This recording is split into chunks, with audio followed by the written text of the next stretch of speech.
Hello and welcome to another episode of African Football HQ. This week we are looking ahead to a fantastic weekend of fixtures. We are looking at derbies in Merseyside, in Milan, in Glasgow, and of course the CAF Champions League semi-finals. Malek, it's going to be a big episode, a massive weekend of football.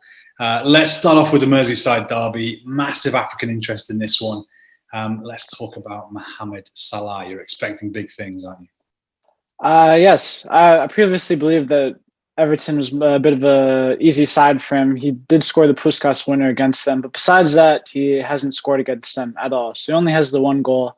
I bet he's looking to add on that. And, he didn't get to play in the international break as Egypt did not have any matches, so I bet he is raring to score again. Yeah, and what's the situation with Sadio Mane and Naby because obviously both of those two have been diagnosed with COVID in the last fortnight. Yeah, so Mane missed out on the break entirely because he was diagnosed. He tested positive before, but he has since tested negative, so he's good. And Kate, on the other hand, contracted it, or at least tested positive while on international duty with Guinea. And a few other players also got it, and that forced them to cancel some friendlies. But he has also tested negative now, so they should be good to go for the match. Yeah, I'm really hoping for a good contest here. Obviously, I would say the FA Cup match between these two last season, when Liverpool's second string or even third string, inspired by rookie Curtis Jones, dumped Carlo Ancelotti's Everton, no less, out of the FA Cup. And this was a real low point for the Toffees. It really reminded them, I think, of the gulf in class between the two teams, despite the positive start to life under Ancelotti. And I think there's a real optimism that now, the best part of a year on, we are really starting to see what this Everton team are going to be about under one of the world's greatest managers, you'd say. Do you think, obviously Everton have closed the gap a little bit, it's a massive gap, but what kind of contest are you expecting between these two? Well, if you look at the table, they are leading it. And it's only been a few game weeks, but I think it's a very impressive feat so far. Obviously, they're ahead of Liverpool, who suffered a humiliating 7-2 defeat to Aston Villa. So if you're looking at this season only, Everton have been miles ahead of them. And if you were looking at just the season only, you would expect Everton to win. But given the quality of the Liverpool side, I think it's going to be a very tough game. But I'm going to have to edge it to Liverpool. Just so much quality. So much. Do we know if Adrian's playing yet? Because if he is, then I think Dominic Calvert-Lewin could have a fantastic afternoon. I would have said that Van Dijk wouldn't have even let him shot, but he's been a bit shaky, I have to admit, in recent months. I think we have to give credit as well to the African influence within this Everton team, specifically in the form of Alex Iwobi. A lot has been made of Calvert-Lewin, a lot has been made of James Rodriguez, but I think, do you owe Iwobi a little bit of an apology? You definitely wrote him off earlier in the season. You said that when you contrast him with Pepe even, he was a real waste of money. You questioned where his best position is. You questioned what he contributes. I think you owe him a little bit of an apology, don't you? I think you might have said some of that stuff regarding the Pepe, but I do. Especially when I saw him against Tunisia, he was a great player.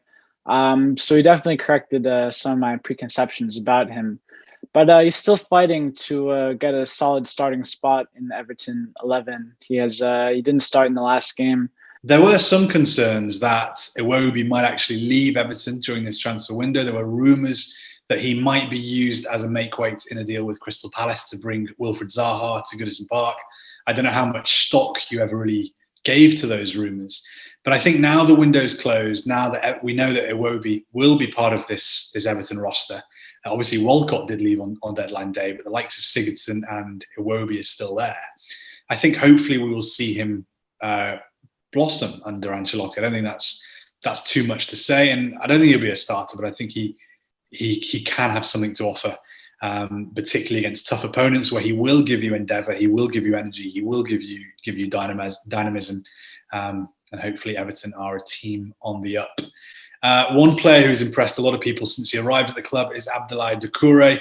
He was named perhaps somewhat ambitiously in Mali's squad ahead of the international break, but he ended up not turning up for the invitation. Did you ever really expect he would show up for the Eagles? I thought so, considering that they picked him up. It didn't seem it's probably not going to play for France again. And he said that he's open to playing for Mali, but he didn't turn up. So it's unfortunate. It looks bad for Mali, but I don't think Dakure is in good standing with African football fans like myself. I bet Ancelotti was glad though, because I bet he must have had kittens when he saw that Dakure had been named on Mali's squad list. I was really gutted. I thought Dakure, like you said, he's 27. He's not going to play for France now, is he? Because even if he has a superb season, that's one area of their team where they really aren't lacking in quality. And I just think Dakure, he might have seen Adama Traore's name on the squad list and thought, you know what, actually I quite fancy this now. I quite fancy giving it a bash with Mali. But then when he heard that Traore, I can just imagine him going. You think they talked to each other and decided not to go? No, I don't think they did. I think Dakure was there, got his trackie on, he went to the airport, then he saw on Twitter Traore turning up at the Spain camp, and he just thought, oh, jib this. I don't fancy this, and then headed back to Finch Farm. But a real disappointment, because he is such a class act. I mean, he is.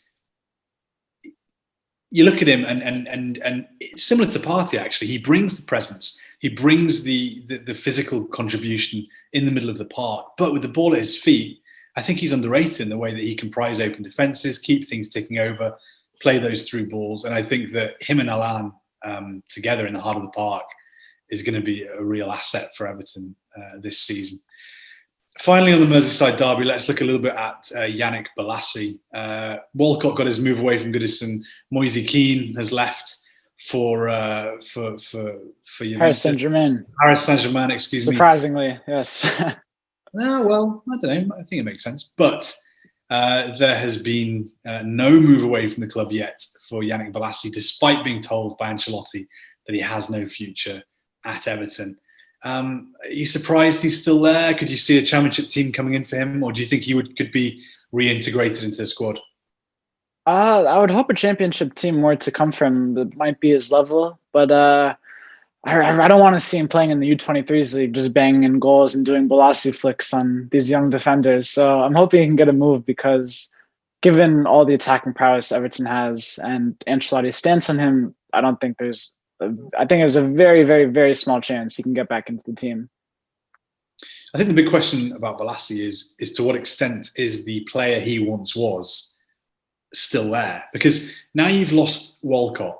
Actually having a player who can get in behind, who can play directly, who can beat a man, open a bit of space, actually there might be a place for that in the squad as a joker off the bench. But if Balasi, now 31, injury ravaged a little bit after the last few years, not having played at the Premier League level, if that player is not there anymore, then I think it's best for everyone that a new permanent club is found as soon as possible.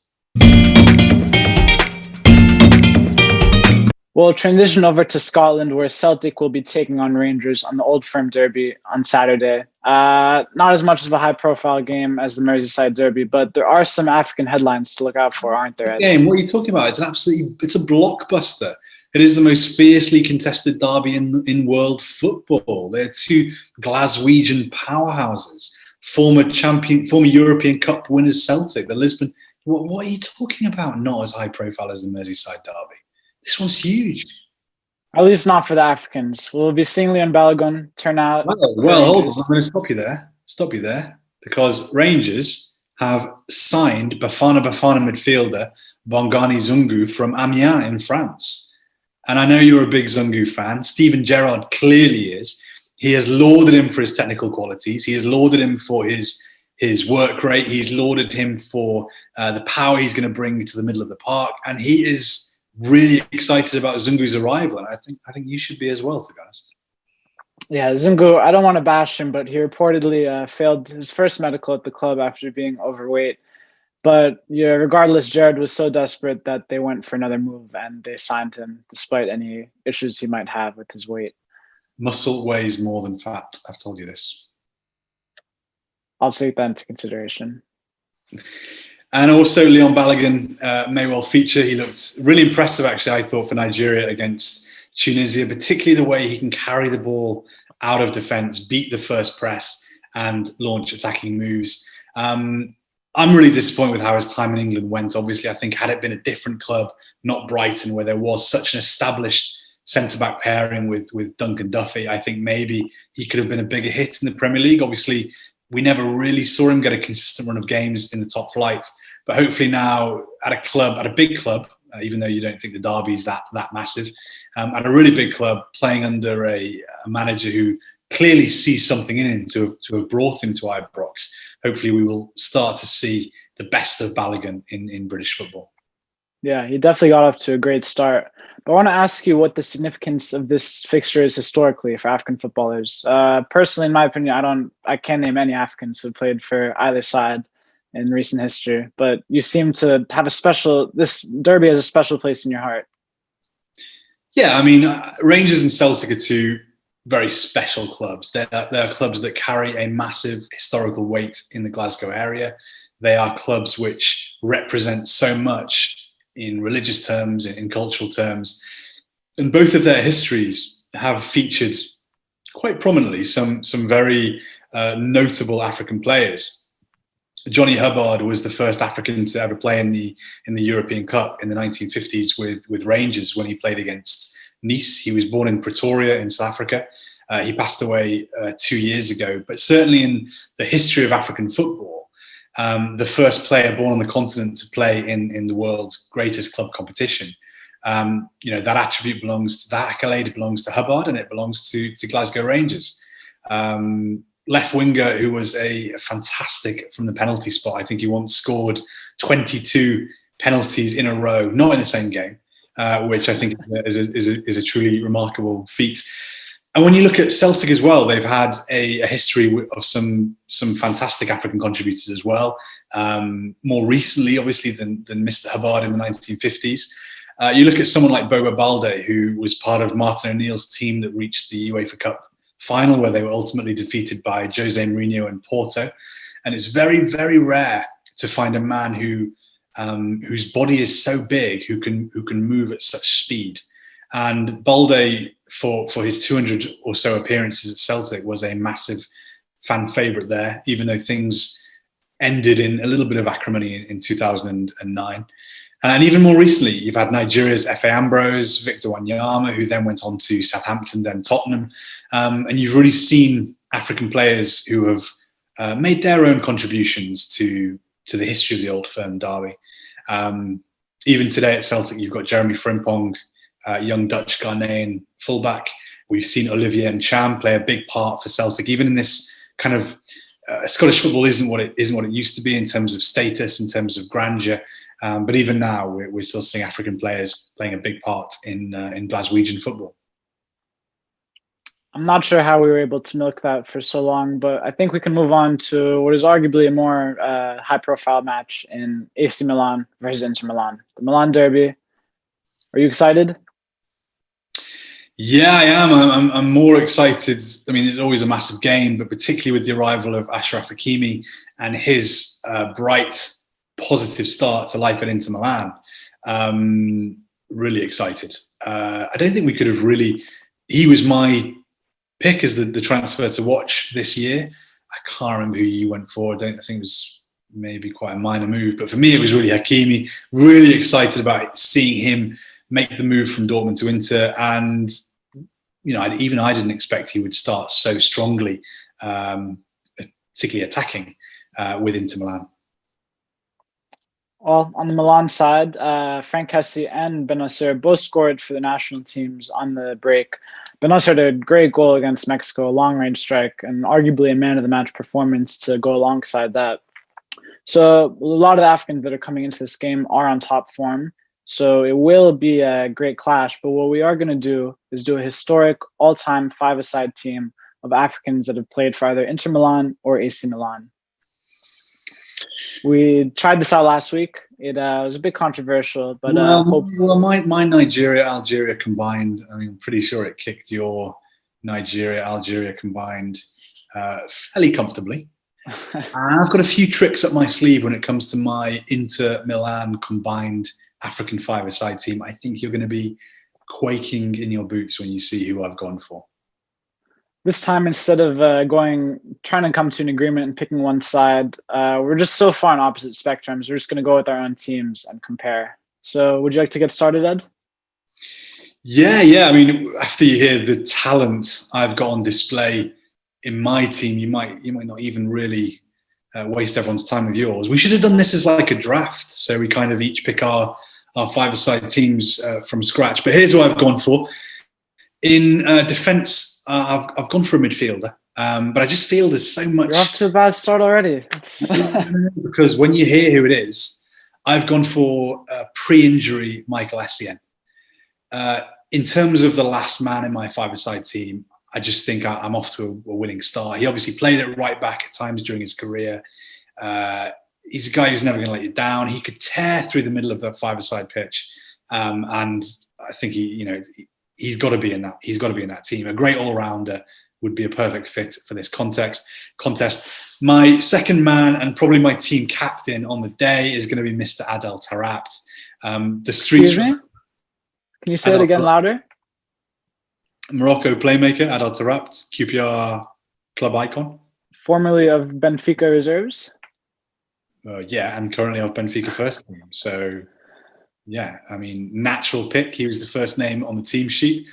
I think, obviously, when you look at his career in terms of accolades, maybe isn't as decorated as some of the other players on the list. But I think that Championship Player of the Season award goes a long way. But in terms of five-a-side environment, in terms of close control, in terms of beating a man, in terms of that ingenuity to create space to win a match, I'm going to throw Taarabt right in the heart of the park. I'm going to give him the armband, as Neil Warnock did when he arrived at QPR. And I think, this is really consolidating my team as a very strong unit. Up front, I've gone for something of a front three. I've gone for three utter geniuses. Maybe the so three. You're going for a 1-1-3 in a five-a-side match. Yeah, kind of. Yeah, fluid tactics. But I've got Samuel Eto'o's in there as one of my three, and as he played as a midfielder during his time at times at Inter Milan, particularly during their run to the Champions League title in 2010, I think that Eto'o would sacrifice himself for the team if required and pull back a little bit, allowing Adel to run forward. We would have worked out the routine in training. So it's going to be Eto'o on the right, Kanu through the middle, and George Weah on the left. You could argue, apart from Didier Drogba, perhaps they are the three greatest African strikers ever. And I think they would blow any combined five-a-side team off the park, to be honest. So your three attackers are Weah, Eto'o, and who else? Kanu. Kanu barely played for Inter Milan. He's a shady picks, man. Well, not really, because he did win the UEFA Cup with Inter Milan at his time at the club between Ajax and Arsenal. He's made a contribution, a pretty big contribution to Inter's history, and the rules were just people who had played for those clubs. You didn't mention anything about they had to play more than 3 or 4 times for them. So that's my final list. Try and beat it. Good luck. Okay, well, I went for a 2-1-2, a more traditional five-a-side formation, if you will. First up in defense is Taribo West. He was the first name on my team sheet, played for both AC Milan and Inter Milan. His time at the second club wasn't too great, but great defender, very fast. I think he'll do a great job on a five-a-side pitch, and will definitely be able to contain the likes of Eto'o and Weah. But not Kanu. I think Kanu would know how to get the better of Taribo West. And I think when listeners are voting on which five-a-side team they think would win, they should, I think, bear that one in mind. Okay. To partner him in defense, I've gone with Achraf Hakimi. Obviously, hasn't played more than 5 games for Inter Milan, but he's a great player. And I think on a five-a-side pitch, not only is he excellent defensively, but he would provide so much going forward. Yeah. So you're questioning my pick of Kanu, who was a UEFA Cup winner with Inter, and you're picking Hakimi, who's barely got his name printed on his shirt at Inter yet. Hakimi might have more goal contributions than Kanu had at Inter. I can't confirm that, but I wouldn't be surprised. Probably does. Well, that's my defense. I've got one man in midfield, Sully Montari. Imagine, I'm just thinking of the Taarabt-Montari battles in that midfield. There would be fireworks. Powerhouses. Why have you gone for Sully over someone like Kwadwo Asamoah, or someone like Kevin Prince Boateng, or even Essien? I mean, a lot of Ghanaian quality at these clubs. Why is Muntari the one you've gone for? I think I read your old feature on Bleacher Report about the best Africans to have played in Italy, and I was very impressed by your analysis of Muntari. And I thought you'd do a good job. Not too much flair, but solid in the midfield. What I love about you should be flattered. I am. I'm touched. What I love about the Muntari move to Italy was that Jose Mourinho at Inter Milan, he wanted Frank Lampard. He was his main. He was his number one name on his transfer wish list when he arrived. And after he was told by Chelsea that he couldn't have him, his backup plan was to sign Muntari from Portsmouth. And even though Muntari was sloppy seconds, I love the fact that the next name on Mourinho's list after missing out on Lampard was Sully. And it ended with a Champions League winners medal, so can't really complain. All right. And to round up my attack, I'm going with George Weah, like you. But my X factor is Obafemi Martins. I think a lot of people don't talk about him anymore. He had a great time at MLS, so he has a good place in my heart for his time with the Sounders. But such a very skillful player, great shot. I'm not sure how big the goals are on this field, Ed. We haven't agreed to that. But I think you do a great job. If you can get past Essien and Adel, that's the only concern I have. But yeah, if you can find some space, I think that explosive shot would be absolutely lethal. If we just look at it from a tactical perspective, you have half a defender and then half a central defensive midfielder, and I've got two defenders. True, but I've got a team of geniuses. As Arrigo Sacchi once said, geniuses beat defenders every single time. What about some of the players we've turned down? Because I noticed that neither of us have picked Pierre-Emerick Aubameyang in our teams. You could argue he is the greatest modern day African striker. You've gone for Obafemi Martins over Aubameyang, which is an interesting shout. Very interesting shout. I won't lie, I forgot he played for Milan, but that kind of goes to show how how great his time was there. Obviously, we're not judging this based off how well they did the clubs. Otherwise, Kanu or Hakimi wouldn't be here. But Obafemi Martins is good. You don't give him enough credit.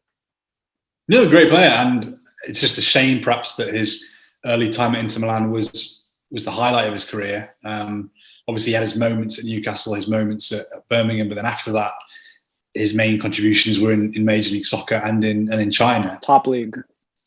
Well, not bad leagues, but they're not the same scale as perhaps we expected from him when he burst onto the scene at Inter. So. Yeah. Could Aubameyang do it on a sweltering night in Dallas, Texas? I don't know. We may one day find out. I hope so. We'll revisit this in a few years' time. Let's read off our teams one more time. Go for yours, Ed. So starting off, we have the Bison, Michael Essien. Then we have the Genius, the Moroccan Maestro, the Messi of the Atlas, Adel Taarabt. I said quickly, Ed. Then my front three, Samuel Eto'o, George Weah, Nwankwo Kanu. Unstoppable. Okay. Who's your captain again? Mr. Taarabt, sir. Okay. I've gone for Turbo West, who is my captain, Ashraf Hakimi, Sully Muntari, George Weah, and Obafemi Martins. We're going to post the graphics on social media. We want you to choose who you think picked the better team. Well, we know who's picked the better team, but we want to see whether anyone wants to give Malek's team a few likes. Well, you will rue your words. The CAF Champions League is finally back. We will see two huge semi-final clashes in El Ahly versus Wydad Casablanca and Zamalek versus Raja Casablanca. To semi-finals, we've had to wait so long to see the tournament finish. And during the coronavirus break, so much has changed at these teams. Coaches have left, players have moved. A lot of stuff has happened, Ed. What are you looking forward to in these games? Well, the scale of the matchups, for a start. These are four of Africa's genuine giants. Particularly Wydad and Ali. They contested the 2017 final against each other, And then one of them was in the 2018 final and another was in the 2019 final. So you could argue that those two, along with Esperance, have been Africa's biggest teams, best teams of the last 3 years. That's also exciting. There's also a historical element to Raja against Zamalek. This is, of course, a rematch of the 2002 CAF Champions League final, which really brought the curtain down on Raja Casablanca's golden generation of the late 90s and the start of this century. But they were defeated by Zamalek in 2002. And yes, there's a certain nostalgic element to these two teams crossing paths again. And I've got a feeling that this could be the start of a new, maybe not a golden generation, but a new special period for Raja. Let's put it that way. I feel like a bit of a fool because when I did my own preview for the CAF Champions League knockout rounds, I said that Raja Casablanca were the worst team there, and now there's a chance they make it into the final. So looks a bit bad on my part, but they did win the Botola this past week. Would you like to explain to the viewers the heroics or the dramatics that went on that final day? Yeah, it was a remarkable final day. You had the two Casablanca teams, Raja and Wydad, at the top of the table. Raja were 1 point ahead, so they just needed to match or better Wydad's result in order to clinch the title. And they were both playing the two teams from Rabat, from the capital of Rabat. Raja were playing FAR Rabat, whereas Wydad were playing Fous Rabat. So it was like this weekend where we have two Casablanca clubs against two Cairene clubs. On that occasion, we had the two Rabat teams against the two Casablanca teams. And Wydad took the lead. Both fell behind, I think, and Wydad took the lead in the 88th minute, whereas Raja were struggling to break down their opponents. But eventually they did it with Abdullah Hafidi having scored the equaliser, who then bagged a stoppage time winner to literally clinch the title at the death with the very last action of the season. And I really think that this may give Raja a boost heading into the assignment with Zamalek. Particularly look out for Badr Banoun, who is a real defensive leader in this Raja team. I'm personally stunned that he's still in North African football. Well, he was supposed to be signed by Ahli. Apparently, the transfer is about to be confirmed, but obviously it hasn't gone through. So it seems like he'll be playing. But it would have been a massive coup from Ahli if they could have taken him from a potential final rival. But the transfer hasn't gone through yet. I'm guessing it'll happen after the season.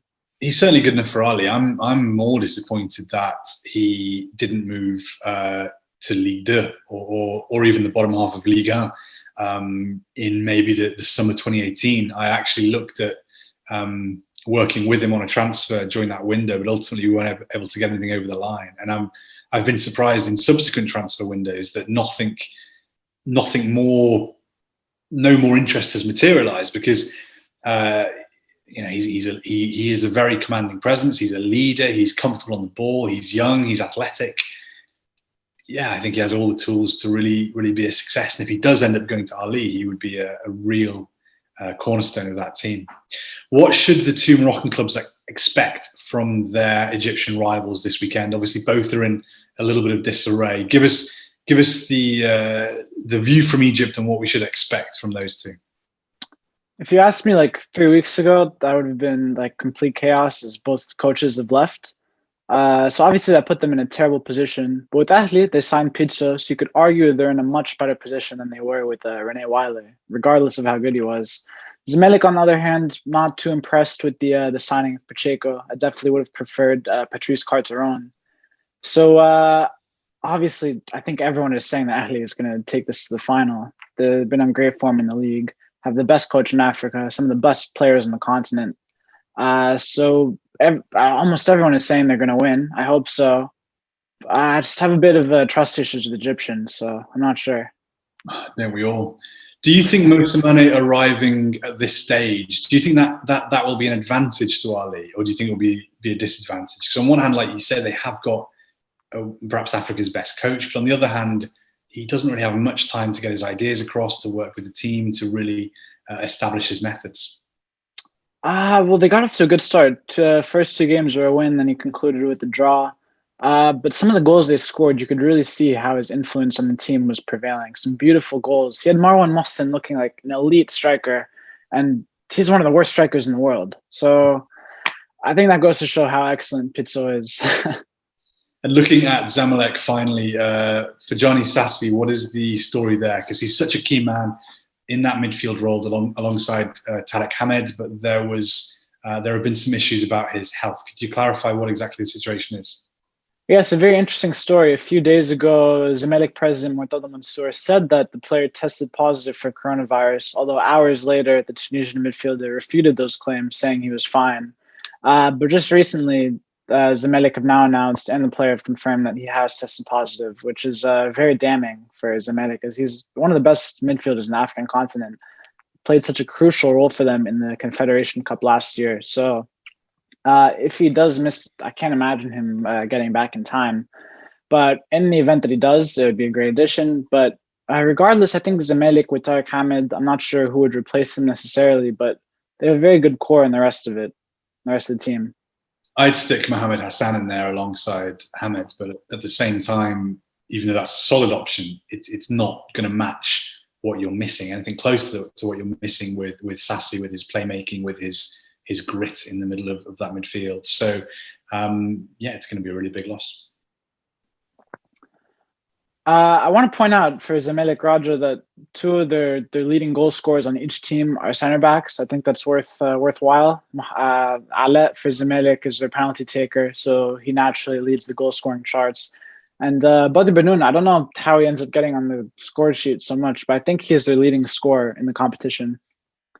That concludes this week's episode. Thank you very much for listening. Please like and subscribe, and please message us on social media, either at Goal Africa or African Football HQ if you have any questions or suggestions, or you want to tell Ed how bad his team was. Anything goes.